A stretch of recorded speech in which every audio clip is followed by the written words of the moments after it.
আসসালামু আলাইকুম। আপনারা কোনোভাবে দেলোয়ার হোসেন সাঈদীর ওয়াজটা দেখে আসুন। শান্তি প্রিয়, পৃথিবীতে মুসলমানদের চাইতে শান্তি প্রিয় আর কোনো জাতি নাই, হতে পারে না। আলহামদুলিল্লাহ বলেন। আপনার মতেও কি মুসলমান শান্তিপ্রিয়? যে ফামান তাবিয়া হুদায়া ফালা খাউফুন আলাইহিম ওয়ালা হুম ইয়াহজানুন। প্রিয় ভাই, সব কোরআনের কথা বলতে গেলে রাতের পর রাত লেগে যায়, কারণ এক মহাসমুদ্র। এটা কি? সত্যিই তো, কোরআনের আলোচনা শেষ নেই। পৃথিবী যতদিন থাকবে ততদিন কোরআনের আলোচনা চলবেই। মহাসমুদ্র কোরআন। এই কোরআন আল্লাহ তাআলা আমাদেরকে শুধু তেলাওয়াত করতে পাঠান নাই। আমাদের অভ্যাস হয়েছে যে খালি তেলাওয়াত করি, মুখস্থ করি। দেখেন না, রমজান কোরআন শরীফ তো আপনাকে অর্থ সহ পড়তে হবে এবং তা আমল করতে হবে, তাহলেই না আপনি কোরআন পড়ে উন্নতি বধূ হবে। 13 খতম, আমার বউ 7 খতম, আমার নাতনি 11 খতম, আর আমি এমনি এমনি খতম হয়ে গেছি। কোরআন শরীফ কি শুধু খতম দেওয়ার জন্য এসেছে? কখনোই নয়। আমি কিন্তু আপনাদের কোরআন শরীফ পড়া বা খতম করা নিষেধ করছি না। আমি উদ্দেশ্য বোঝাতে চাচ্ছি, আল্লাহ তাআলা এই কোরআনের জন্য নাজিল করেন নাই যে আমরা জ্বলবো আর পড়বো আর বুঝবো না। আচ্ছা বলেন তো ভাই, একটা বই যা না বুঝে মানুষ পড়ে, কোরআন কখনোই না বুঝে পড়ার জিনিস নয়। পারবেন বলতে? পারবেন না। এমনকি আপনার ছোট্ট বাচ্চা KG1 KG2 KG3 তে পড়ে, বা কি জানি কয়, নার্সারি গ্রুপে পড়ে, তারেও দেখবেন প্রত্যেকটা শব্দ বানান করিয়া অর্থ সহকারে বুঝে পড়ে। বলেন ঠিক কিনা? এই না বুঝে পড়ে কোনো আপনার কি কোনো ফায়দা বা উপকারে আসবে? কোনো দিনে নয়। পড়ে অথচ কিচ্ছু বোঝে না, ঠিক কিনা? আমি যদি এখন জিজ্ঞেস করি যে আপনারা কোরআন বুঝে পড়তে পারেন কয়জন, হাত তোলেন। যদি বলি, হাত কি কম বেশি উঠবে না কম উঠবে? আপনি কি কোরআন শরীফ বুঝে বুঝে পড়েন না না বুঝে পড়েন? একটু কমেন্টে জানাবেন, সেই অনুযায়ী আমল করেন। ভাই, কোরআন শরীফ তাবিজ লেখার জন্য আসে নাই, কোরআন শরীফ ঝুলে ঝুলে আপনি পড়বেন এই জন্য আসে নাই। কোরআন আসছে তেলাওয়াত করবেন, বুঝবেন, আমল করবেন। হাদিস শরীফে এসেছে। কোরআন শরীফ কেন এসেছে এবার বুঝতে পেরেছেন তো? বলুন, এটাই আমাদের একমাত্র মঙ্গলের পথ। কোন কোন সাহাবীর এক একটা সূরা শেষ করতে বছরের পর বছর চলে যেত। কারণ কি? কারণ হলো তারা এক একটি আয়াত পড়তেন, বুঝতেন, বাস্তব জীবনে আমল করতেন, আরেকটা আয়াত পড়তেন, বুঝতেন, আমল করতেন, তারপরে আবার আরেকটা পড়তেন। তাহলে আমরা বুঝতে পারলাম সাহাবীরাও একটা আয়াত পড়ে সেই আয়াতটার আমল করার চেষ্টা করতেন। আমরা কি করতে পারি না? ইনশাআল্লাহ পারবো। আমল করতেন। এভাবে করে সাহাবীরা কোরআন পড়তেন, বুঝতেন, আমল করতেন। ফলে এই সাহাবীরা যখন বিয়ে শাদী করতেন, সাহাবীরা যখন ব্যবসা বাণিজ্য করতেন, সাহাবীরা যখন কেনা বেচা করতেন, পারিবারিক জীবন যাপন করতেন, হাঁটাচলা করতেন, তখন মানুষেরা বুঝতে পারত, অনুভব করতে পারত যেন জীবন্ত কোরআন শরীফ চলাফেরা করছে। সুবহানাল্লাহ, আলহামদুলিল্লাহ। কোরআন যাদের কাছে, তাদের আমলের মধ্যে পরিবর্তন আসতে হবে। তো এরকম একটা বৈপ্লবিক কিতাব যাদের কাছে, তাদের তো আমলের মধ্যে পরিবর্তন আসবে। কি পরিবর্তন আসবে?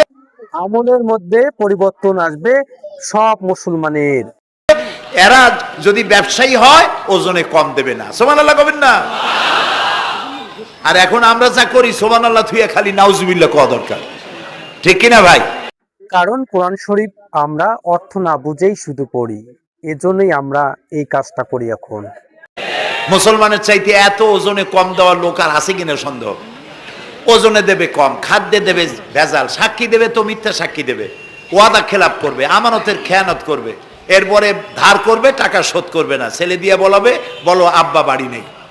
এখন সে যাইয়া যে টাকা চাইতে আসছে, তাহলে বলে যে আব্বা বলছেন, আব্বা নাকি বাড়ি নেই। তাহলে কোরআন শরীফ আমাদের শিক্ষার বিষয়, এটা কোনো রিডিং পড়ার বিষয় না, এটা শুধু শোনার বিষয় না, এটা আমল করার বিষয়। বুঝতে পারছেন কথা? এই হলো মুসলমান। নাউজুবিল্লাহ কোন।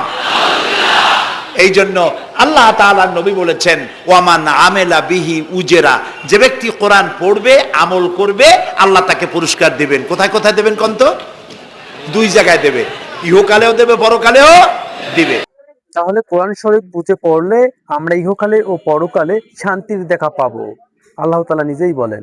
দুনিয়ার পুরস্কারটা কি? দুনিয়ার পুরস্কারটা হলো যে চিন্তা থাকবে না, আর কোনো ভয় থাকবে না। ভয় থাকবে না কিসের? ভয় থাকবে না যেই সমাজে কোরআন মানা হবে, যেই সমাজের আইনের উৎস হবে কোরআন, ওই সমাজের মধ্যে চুরি, ডাকাতি, জেনা, ব্যভিচার, হত্যা, ধর্ষণ থাকবে না। কাজেই আমাদের কোরআন শরীফ অর্থ সহ পড়তে হবে ও আমল করতেই হবে। ভীতিশূন্য, সমৃদ্ধিপূর্ণ, নিরাপত্তাপূর্ণ একটি সুন্দর সমাজ উপহার দেবে এই কোরআন। সুবহানাল্লাহ।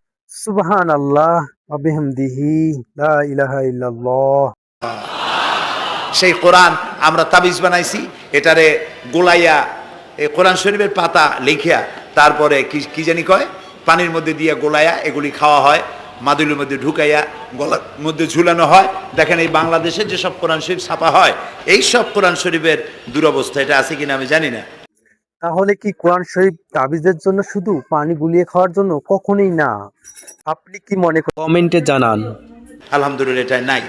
কোন কোন কোরআন শরীফ যে বাংলাদেশে ছাপা হয় সেগুলিতে লেখা থাকে সূরায়ে মায়দার নকশা, সূরায়ে ইউসুফের নকশা, সূরায়ে বনি ইসরাইলের নকশা। এই নকশা লিখা গলায় ঝুলাইলে পেটে ব্যথা ভালো হবে, ওই নকশা ঝুলাইলে মেয়ের বিয়ে হবে তাড়াতাড়ি, এই নকশা ঝুলাইলে যে মেয়েকে পছন্দ করো বিয়ে করতে পারবা তাড়াতাড়ি। নাউজুবিল্লাহ কর। তাহলে তাবিজের বিরুদ্ধে নাউজুবিল্লাহ বলি, কারণ তাবিজ কখনোই আমাদের কোরআন দেয় না, দেয় না, দেয় না। ইয়া আজরাইলু ইয়া মিকাইলু তো বুঝলাম, ইয়া বদুহ কি কয় যে হুজুর আমি নিজেও বুঝি না বদুহ কি। এই হলো তাবিজ। এই তাবিজ লেখার জন্য আল্লাহ তাআলা কোরআন নাজিল করেন নাই। কথা কি বুঝে আসছে? তাবিজের জন্য আসে নাই, তদবিরের জন্য আসে নাই, শুধু পড়ব এজন্য আসে নাই। কোরআন এসেছে বোঝার জন্য, তেলাওয়াতের জন্য, বোঝার জন্য। কোরআন তাবিজের জন্য আসেনি, কোরআন এসেছে শোনার জন্য, বোঝার জন্য, কর্মক্ষেত্রে প্রয়োগ করার জন্য। আপনারা বুঝতে পারছেন ভাই, এটা আমার বানানো কথা নয়। তাই বলেন ওয়ামান আমেলা বিহি উজরা, কোরআন শরীফ যে পড়বে আর আমল করবে দুনিয়ায় শান্তি দেওয়া হবে, আখিরাতেও পুরস্কৃত করা হবে। আখিরাতের পুরস্কারটা কি? কোরআন শরীফ যারা বুঝিয়ে পড়ে তাদের দুনিয়া ও আখিরাতে শান্তি হবে ও পুরস্কৃত হবে ইনশাআল্লাহ। মান কারাল কোরআনা ফাস্তাজহারাহু ফাহাল্লা হালালাহু ওয়া হাররামা হারামাহু আদখালাহুল্লাহুল জান্নাহ ওয়া শাফাআহু ফি আশরাতিন মিন আহলি বাইতিহি কুল্লুহুম কাদ ওয়াজাবাত লাহুন নার। সুবহানাল্লাহ বিহামদিহি সুবহানাল্লাহ। সাদাকান নবী সাল্লাল্লাহু আলাইহি ওয়াসাল্লাম। নবী করিম সাল্লাল্লাহু আলাইহি ওয়াসাল্লাম বলেছেন, যে ব্যক্তি কোরআন পড়লো, বুঝলো, আর কোরআনের হালালকে হালাল জেনে চললো, হারাম থেকে বিরত থাকলো, আর কোরআনের আইনকে প্রতিষ্ঠিত করার আন্দোলনে শরীক হলো, সুবহানাল্লাহ গণ। এরকম সুবহানাল্লাহ সুবহানাল্লাহ সুবহানাল্লাহ। কোন লোককে আল্লাহ তাআলা কিয়ামতের দিন জান্নাত দান করবেন, সুবহানাল্লাহ। ওয়ামান আমেলা বিহি উজরা ওয়ামান হাকামা বিহি আদালা। এ কোরআন শরীফ দিয়ে যে বিচার করবে, আল্লাহ তাআলা বলছেন সেই করবে কেবলমাত্র জাস্টিস, কিসত, জাস্টিস, ইনসাফ। তুমি যদি বিচারক হতে চাও তাহলে তোমাকে কোরআন সম্পর্কে জানতেই হবে। কায়েম করতে পারবে যে কোরআন দিয়ে বিচার ফয়সালা করবে। আমাদের দেশে এই যে কোর্ট কাছারি আদালত আছে, এই কোর্ট কাছারি আদালতগুলি কোরআন দিয়ে যদি বিচার করতেন সেটা ইনসাফ হতো। যেহেতু ইনসাফ, আল্লাহর চাইতে ইনসাফগার আর কেউ নাই। আছে কি বলেন? নাই। এখানে কিন্তু বাংলাদেশে কি ইনসাফের বিচার আছে? না, কখনোই নাই, যেহেতু কোরআনের বিচার নেই। ইনসাফের প্রতীক দাড়িপাল্লা। এই দাড়িপাল্লায় এখন আপনি ওজন দেন ইনসাফ। ঠ্যাং ভাঙছে কার? সলিমুদ্দিন। তার ভাঙ্গা ঠ্যাং এক পাশে থন, এক পাল্লায়। আর বসিরউদ্দিন ভাঙছে ঠ্যাং, সেই কারণে তার 2000 টাকা জরিমানা আর 6 মাসের জেল আর এক পাল্লায় রাখেন। এবার দাড়ি ধরে টান দেন, সমান হবে? যদি 50,000 টাকা জরিমানা হয় আর 6 বছরের জেল হয়, তাও কি সমান হবে?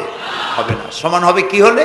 সমান হবে ওই সলিমুদ্দিন ভাঙ্গা ঠ্যাং এক পাল্লায় দাও, আর যে ভাঙছে তার নাম কি? বসিরউদ্দিন। বসিরউদ্দিন কেউ যদি থাকেন রাগ করবেন না, আমি একটা দৃষ্টান্ত দিচ্ছি। এখন ওই বসিরউদ্দিন ভাঙ্গা তারও একটা ঠ্যাং ভাঙ্গিয়া যদি এই পাল্লায় রাখেন, এখন যদি টান দেন তাহলে সমান হবে কিনা বলে? এরকম পা ভাঙ্গার বিচার যদি হয়, বাংলাদেশে আর দ্বিতীয়বার পা ভাঙ্গার কেউ সাহস কুলাবে না, পারবেও না। এটা হচ্ছে কোরআন। এই কোরআন বলছে পায়ের বদলে পা, হাতের বদলে হাত, নাকের বদলে নাক, চোখের বদলে চোখ, জানের বদলে জান। সুবহানাল্লাহ। এটা ইনসাফ। এই ইনসাফ হচ্ছে কোরআনের দেওয়া ইনসাফ। সুতরাং আল্লাহ তাআলা নবী বলছেন, ওমান হাকামা বিহি আদালা, যে ব্যক্তি এই কোরআন দিয়ে বিচার ফয়সালা করবে, যে ব্যক্তি, যে পরিবার, যে সমাজ, তারা ইনসাফ কায়েম করতে পারবে। যেহেতু আল্লাহর চাইতে ইনসাফগার পৃথিবীতে আর কেউ নাই, আকাশেও নাই, জমিনেও নাই। তাহলে বন্ধুগণ বলেন তো, কোরআনের বিচার বাংলাদেশে দরকার আছে না নেই? অবশ্যই দরকার রয়েছে। রাসূলুল্লাহ বলছেন, ওয়ামান দা ইলাইহি হুদিয়া ইলা সিরাতিল মুস্তাকিম, যে ব্যক্তি কোরআনের দিকে মানুষকে দাওয়াত দেয়, সেই একটি সহজ সরল রাস্তার দিকে দাওয়াত দেয়, যে রাস্তার শুরু পৃথিবী থেকে আর রাস্তার শেষ জান্নাতুল ফেরদাউসে গিয়া। সুবহান। তাহলে বুঝতেই পারলাম, এই কোরআনের দাওয়াত যারা দিচ্ছে, কোরআন সত্যের পথে দাওয়াত দিচ্ছে, জান্নাতের দিকে দাওয়াত দিচ্ছে তারা। এটা হচ্ছে সেই কোরআন। বুঝতে না পারার কারণে আমরা বিপদে পড়েছি।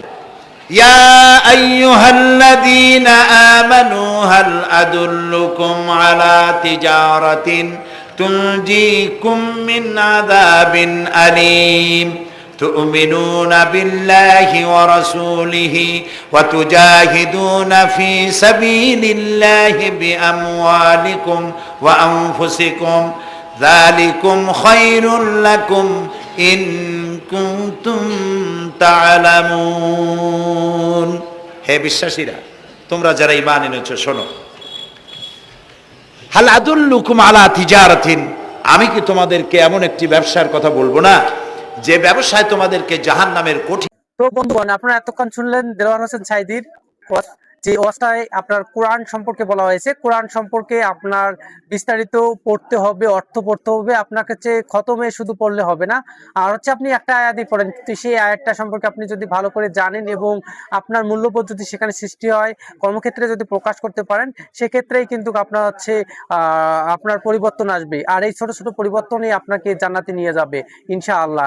আমরা তাহলে আজকের এই ভিডিওতে আমরা জানতে পারলাম যে আপনার হচ্ছে কোরআন শরীফ শুধু মুখস্থ করলে হবে না বা পড়লেই হবে না, আপনাকে অর্থ সহ পড়তে হবে এবং বাহ্যিক ক্ষেত্রেও আপনাকে পড়তে হবে। আর বিচার ব্যবস্থা যদি আমাদের কোরআন শরীফ প্রয়োগ করা হয়, আমাদের ক্ষেত্রে যদি কোরআন শরীফ প্রয়োগ করা হয়, তাহলে কিন্তু আমরা আমাদের দেশ, সমাজ, আমার জীবন সম্পূর্ণ সুন্দর এবং ইনসাফের পথে চলবে। যারা নতুন তারা আমার চ্যানেলটি যুক্ত হতে পারেন।